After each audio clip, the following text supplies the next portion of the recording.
So if you look at this state right here, about a year ago, they were advertising that they barely had $1 billion of unclaimed assets. Now they're advertising that they have over $1 billion of unclaimed assets. In 2014, when I was working this business, it was estimated that there was $50 billion of unclaimed state funds. Now there's estimated $70 billion of unclaimed state funds. What this tells me is that the government is not concerned about individuals getting their unclaimed money back. They might make it available, but they're not going to go out of their way to get people paid this unclaimed money. And that's where people like us, locators, jump in, we get people paid, and we get a finder's fee in the process. You look last week, we got $5,400 in commissions so far. I've not been to the mailbox. I'm going to swing by later on today, but so far I have $5,400 in commissions from 2 checks. This person had $54,000. They had a couple different claims in the state level. They had no idea that they had this money. So when we contacted them, we used our script. We came off professional. They had no idea they had these unclaimed funds. They agreed to work with us. We asked them for no money, but we had our business plan, which I'm going to talk to you here in a second on how to develop. I'm going to go over the 3 steps on how to go ahead and get started in this business and work it. But with $70 billion of unclaimed funds, I will add on that there is no shortage of unclaimed money in the United States right now. In fact, it's the opposite. This business is growing.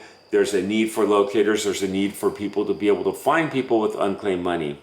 So step number 1 is you have to understand your market. What you want to do is you want to jump onto the state website on the unclaimed property funds division. You want to jump in and find out. The frequently asked questions usually has it if they work with fee locators and what the protocols and the rules are.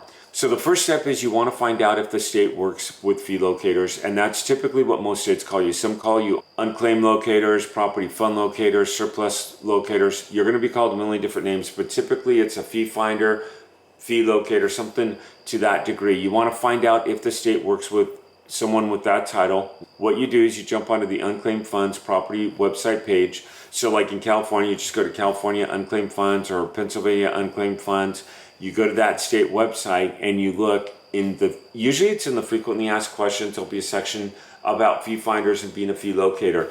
You want to find out the protocols for being a fee locator for that state and contact the state and let them know that you're interested in being a fee locator with them and that you've completed the requirements. At that point, you want to make sure that you have a database of leads available to you. If the state does not provide that, go to the next state that does, because how are you going to be able to work your leads and claim them? Some states have a simple little CD that you could buy, some updated, some are really old school, you know, where they have an old PDF file and they update it quarterly. You just want to be able to find out the protocol for collecting in that state and work that state with the fee finder. Number 2 is you want to go ahead and set up your business with the legal name.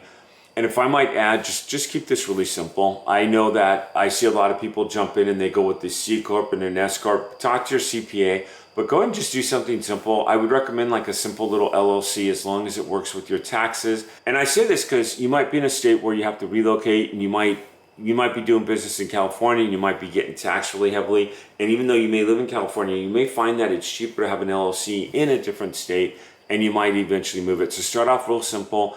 Research it, look at the best place to open up an LLC and go and open up the LLC. And the last part is, and God bless you if you work full time, come up with a business plan and be ready to execute that business plan. And what I mean by that is, are you going to work the business during your lunch break? Are you going to work it after you get off work? When are you going to work the business? Like I used to work it a lot after I got off work, and there was a coffee bean on the way home, and I would just swing over the coffee bean, put my headset right up to my laptop, make some calls. And then at night, I would do some research on who I was going to call the next day and let them know that they had unclaimed property and come up with that market plan. And if you're not making those calls, you need to evaluate why are you not making those calls and take a couple deep breaths and look at it. Maybe the timing's off. Maybe you need to work at a different time.